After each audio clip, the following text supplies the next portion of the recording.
Hello, third grade.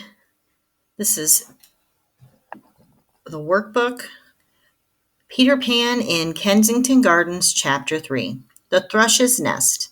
A young poet named Shelley made a paper boat from a banknote and sent it sailing on the Serpentine. It reached the island at night, and it was taken to Solomon Caw, who gave it to Peter to play with. Peter knew what it was and thought of all the ways he could use it to reach Kensington Gardens.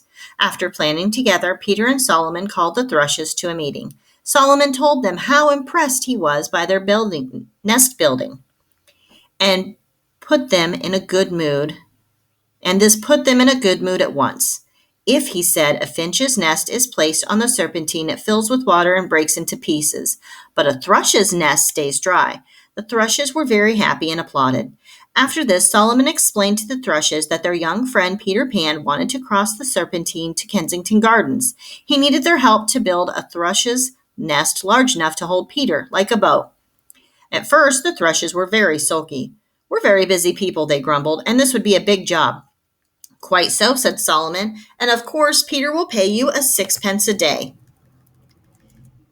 Then all the thrushes hopped for joy and began building the boat immediately. Peter paid them every evening. He stood in rows on the branches, waiting politely while he cut the paper sixpence out of his banknote. After months of hard work, the boat was finished. Peter made a sail from his old nightgown, and when the full moon rose, he left the island. He had promised the thrushes to begin by making short voyages, with them as his guides. But when he saw Kensington Gardens, he could not wait. At first, his boat turned round and round, but eventually his sail caught wind that carried him under a bridge and in sight of Kensington Gardens. Then he was caught in a storm which carried him to land in a small bay.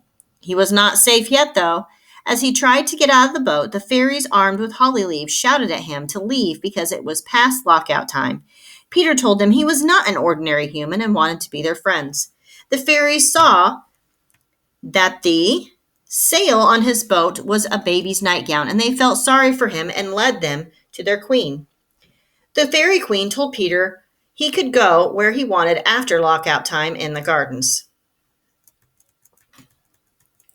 So this is the glossary. Just like before, you will use your dictionary that you were given if you were given one at the beginning of the year, or dictionary.com.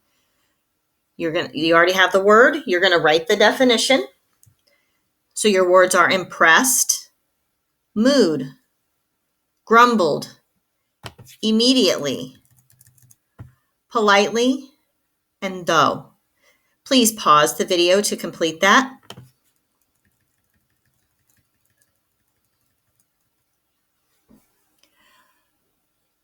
Comparing Chapter 3 of Peter Pan in Kensington Gardens with Peter Pan. Think about the two stories so far. What is similar? What is different? Record the similarities and differences in the chart below, on the chart below. Remember to use evidence from the text. So you're comparing Chapter 3 that I just read with the book of Peter Pan, not Chapter 3 of Peter Pan. Just Chapter 3 of Kensington Gardens with the book Peter Pan.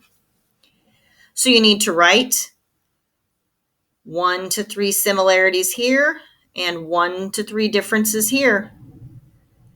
That is all you need to do today, third grade.